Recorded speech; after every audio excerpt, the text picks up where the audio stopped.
Scales of trade official YouTube channel पे आने वालों को वेलकम। आज हम वीकली एनालाइज करने जा रहे हैं जो 22 जनवरी से लेकर 26 जनवरी तक होगा। पहले हम देख लेते हैं हमारे पिछले वीक की जो एनालाइज थी उसके हवाले से बात कर लेते हैं। पिछले वीक हमने जब गोल्ड को एनालाइज किया तो 2048 के आसपास था और हमारी एनालाइज कुछ इस तरह थी कि ये 51 से ऊपर निकला तो ये 2063 से लेकर 2075 तक जा सकता है और इससे ऊपर अगर क्लोज करता है, मतलब 2063 से ऊपर अगर कोई क्लोज करता है तो फिर ये 2090 तक भी जा सकता है। और अगर यहाँ से ये प्रॉपर रिजेक्ट रहता है, इसके नीचे से कहीं से रिजेक्ट होता है, तो यहाँ से इसका फर्स्ट सपोर्ट जो है वो 2032 की होगी और अगर ये ब्रेक क्लोज हो जाता है तो हम इसको 2001 तक देख सकते हैं। और 2001 से नीचे जो है वो हमने सेलिंग नहीं देखनी, क्योंकि मैंने ये कहा था कि 2001 से ज़्यादा सेलिंग इस वीक में नहीं होने वाली जो एनालाइज थी हमारी। और यहाँ से फिर दोबारा अपसाइड जाने के चांसेस होंगे। और ऊपर का एरिया मैंने यही कहा था कि बहुत रिस्की रहेगा बाइंग के लिए और यहाँ एहतियात करिएगा, प्रॉपर कंफर्मेशन के हिसाब से ही देखिएगा, अदरवाइज यहाँ से एक बड़ी सेलिंग दे सकता है।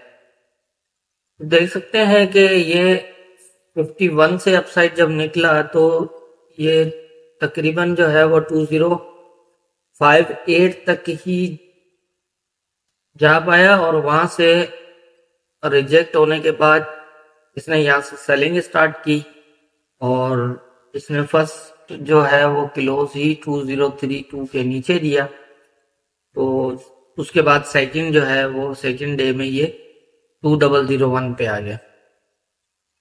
तो ये थी हमारी पिछले वीक की एनालाइज और मार्केट की मूवमेंट। अब देख लेते हैं कि नेक्स्ट वीक हमारे जो है वो कौन कौन से इंपॉर्टेंट एरियाज होंगे। अब देख लेते हैं नेक्स्ट जो वीक है उसके हवाले से कौन कौन से इंपॉर्टेंट एरियाज होंगे। सबसे पहले मैं चैनल पे नए आने वाले ट्रेडर से स्पेशली रिक्वेस्ट करूंगा कि अगर चैनल सब्सक्राइब नहीं किया हुआ तो कर लें और लाइक शेयर कमेंट्स भी किया करें। आप सबके लाइक शेयर कमेंट्स से हमें बहुत सपोर्ट मिलती है और जिन्हें हमारी एनालाइज से सपोर्ट मिलती है, जिन्हें लगता है कि हमें हमारी एनालाइज बेहतर है और सपोर्ट मिलती है, तो उनसे स्पेशली रिक्वेस्ट होगी कि चैनल को जो है वो सब्सक्राइब नहीं किया हुआ तो कर लें और लाइक शेयर ज़रूर किया करें ताकि और जो ट्रेडर्स हैं उनको भी इसका बेनिफिट मिल सके। अब हम देख लेते हैं नेक्स्ट वीक जो है वो काफ़ी कंफ्यूज कर रहा है, लेकिन देखते हैं। खैर अब यहाँ पर कुछ कदर चांसेस लग रहे हैं कि ये सेकंड जो है वो इस तरह से क्लोज करे और सेकंड मतलब ये एक इम्पोर्टेंट हो गया जोन। अब 2049 से 2035, अगर 2035 से अपसाइड निकलता है तो 2049 तक जा सकता है, लेकिन यहाँ बाइंग मत करिएगा।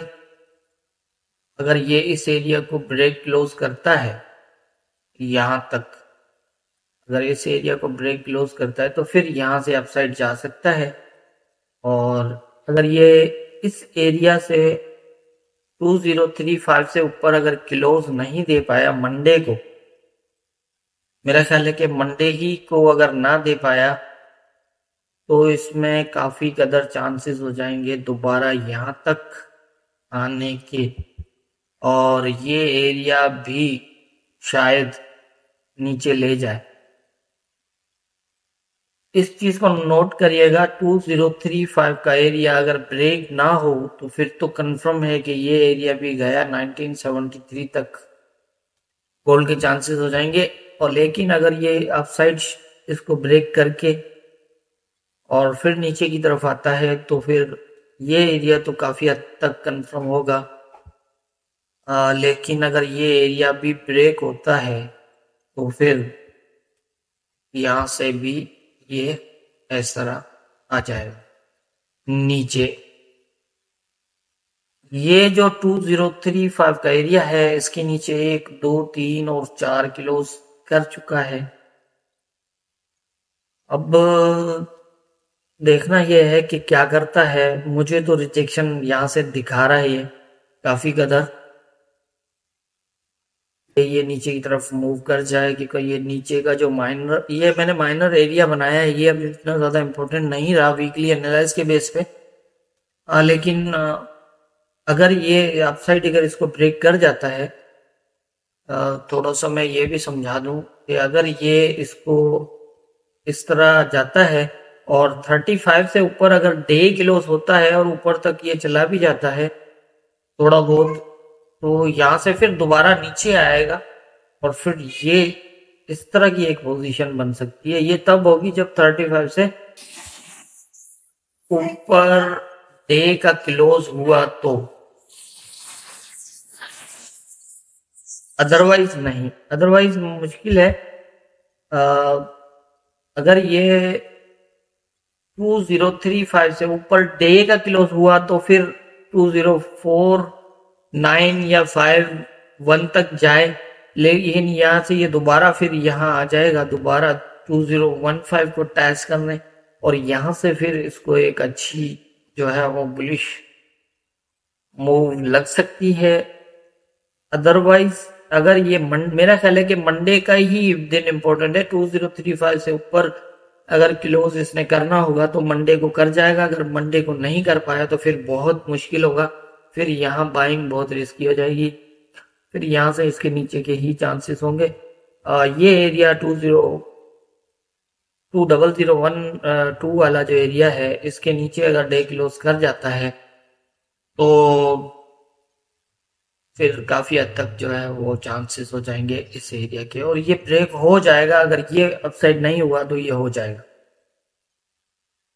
और क्यों होगा? क्योंकि ये एक माइनर सपोर्ट थी, मेजर सपोर्ट थी, लेकिन अब ब्रेक हो चुकी है तो इसलिए अब इसको हम एज ए माइनर ही देख रहे हैं। अब मैं इसको लगाया मैंने इसलिए है कि अगर ये बाय द वे 2035 से ऊपर क्लोज भी करता है तो ये इस एरिया को फिर सपोर्ट लेगा, और अगर इससे ऊपर नहीं क्लोज कर पाया तो फिर मेरा ख्याल है कि इस एरिया को रेस्पॉन्स ना ही मिले, सीधा सीधा ही नीचे आ जाए। तो मेरे ख्याल में नेक्स्ट वीक जो इंपॉर्टेंट एरियाज हैं वो यही हैं, जो मेरी समझ है उसके हिसाब से मुझे यही लग रहा है। बाकी होना क्या है ये तो ऊपर वाला बेहतर जानता है। दुआओं में याद रखिएगा।